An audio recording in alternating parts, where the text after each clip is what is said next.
сургах энэ чинь сайхан ажил байлаа шүү. Хүн болгон тоолж чаддаг. Тэгээ энэ одоо сайхан юмас сэргээж хүмүүст уран зөй өгч тэгээ энэ ороо бас сайхан та нар ч их дуулна. Бид нар ч дуулна, та нар яг дагаад бидэртээ дуулна шүү. Болж байна уу? Тийм учраас дуулсан гэсэн юм аа. Очтой юм байна.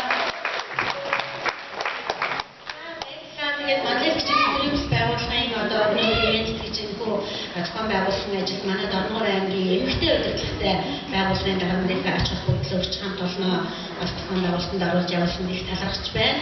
Бид бол бас ганцхан өдрийн зар гэдэг бол сайн шингэд бүхэд их төвтэй ихээр бас таарлсан маамаа. За бидний энэгүй арга хэмжээнийг одоо салхийг харж нээж өгнө хэмээн Саранхуй театрын урдын дуучин Монгол Улсын соёлын тэргүүний ажилтан Цэрэн Дэжид залуу дуучин Сайнхуу нарыг Монгол Ардын урдын дуу арга хүчийн оног дуугаар нээж өгч байна. Морин хуурч бижид дөрж.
Thank you.